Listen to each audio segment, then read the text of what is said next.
Bibi is left scrambling as Hezbollah hammers Israel with 41 attacks in just 24 hours, turning the northern front into a relentless pressure cooker for his war cabinet.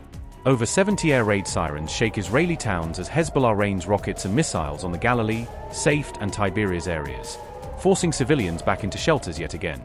Hezbollah missiles smash into IDF armor, with one deadly strike destroying a Merkava tank, underscoring how vulnerable Israel's vaunted ground forces remain on the Lebanese front.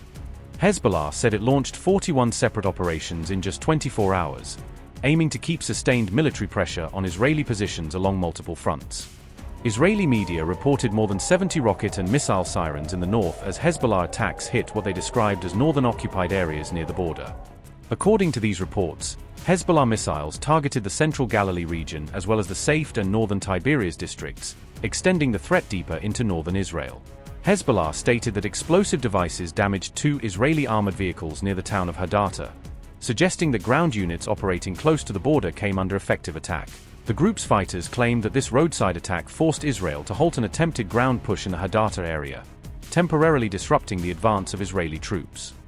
Hezbollah also said that its guided missiles destroyed a Merkava main battle tank in the Balu sector, highlighting its ongoing use of precision anti-armor weapons against Israeli forces. In addition, so-called Ababil suicide drones were reported to have struck more Israeli armored vehicles, indicating a combined use of drones and explosives to wear down Israel's ground assets. A Lebanese official said that Hezbollah rejects any ceasefire proposal that does not contain clear, written Israeli commitments, arguing that vague promises are no longer acceptable.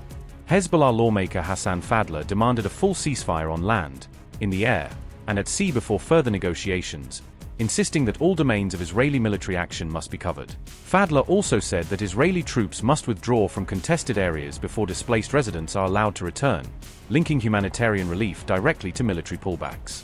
He insisted that any agreement must stop the demolition and destruction of homes across southern Lebanon, framing the protection of civilian property as a core condition of a deal. Fadlallah further stated that Iranian pressure on Israel and the United States helped shift events after the recent threats over Beirut, claiming Tehran's stance played a key role in their escalation. Even as Trump called for restraint, Iran raised the stakes with a direct warning aimed at Israel. The warning was addressed to residents of northern Israel as concerns grew over possible regional escalation. Iran's Qatar Al-Anbiya headquarters warned Israelis to leave northern areas if Beirut is targeted by Israeli strikes. Ali Abdullahi said, and I quote, "Given Israel's repeated violations of the ceasefire, if this threat is carried out, we warn residents of northern areas and military settlements in Israel to leave the area if they do not want to be harmed." Unquote.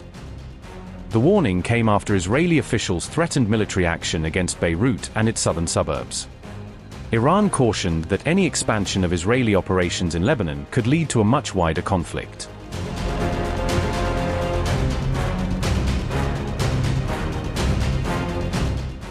Reports suggest Trump and Netanyahu held a tense phone conversation as the Lebanon crisis continued to worsen. Trump reportedly urged restraint, warning that a strike on Beirut could undermine ongoing diplomatic efforts. Donald Trump said, and I quote, "I had a conversation with Bibi Netanyahu today, asking him not to go into a major raid of Beirut, Lebanon. He turned his troops around. Thank you, Bibi.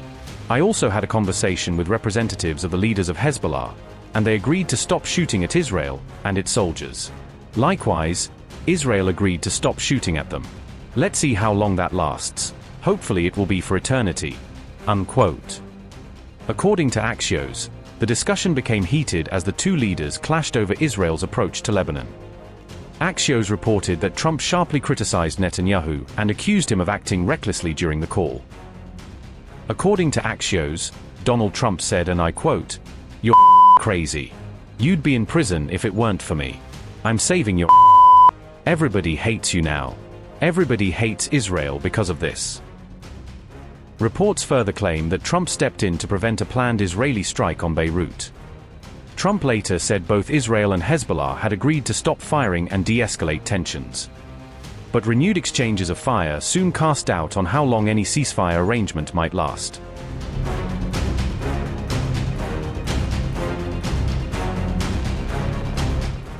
Netanyahu said he made it clear to Trump that Israel would target Beirut if Hezbollah continued its attacks. The Israeli Prime Minister added that military operations in southern Lebanon would proceed as planned. Benjamin Netanyahu said, and I quote, "I spoke this evening with President Trump and told him that if Hezbollah does not stop firing at our cities and citizens, Israel will strike terrorist targets in Beirut. This position of ours remain unchanged. Concurrently, the IDF will continue to operate as planned in southern Lebanon." Unquote. Israel had earlier ordered strikes on targets in Beirut's southern suburbs in response to Hezbollah attacks.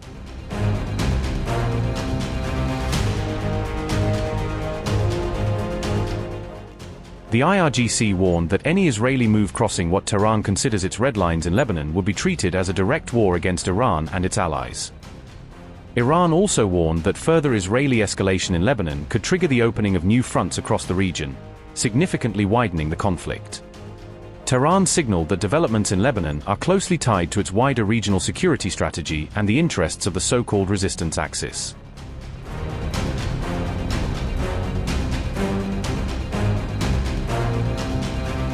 Siren alarms rang out across multiple northern border towns after the IDF detected a suspected hostile aerial target approaching Israeli airspace, prompting residents to seek shelter and emergency services to mobilize. Following the reported drone strike, IDF troops were deployed to the impact site to carry out a thorough scan and assessment of the scene for any unexploded ordnance or other threats. Military officials say the suspected Hezbollah drone crashed in an open border area without causing injuries, and local authorities are continuing inspections to confirm the extent of damage. In a related episode, the IDF intercepted 2 rockets launched by Hezbollah toward the Zeret area along the Israel-Lebanon border, preventing what could have been a far more serious escalation. Officials report that the rocket attack on the Zeret border region caused no casualties, though it intensified fears among nearby residents and spurred additional military readiness. In response to these incidents, the IDF said it launched a new wave of strikes targeting Hezbollah infrastructure in Tyre and other locations in southern Lebanon, aiming to degrade the group's operational capabilities. The latest exchanges follow a May 30th attack in which Iran-backed Hezbollah fired multiple rockets from Lebanon into Israeli territory, marking a continued pattern of cross-border hostilities.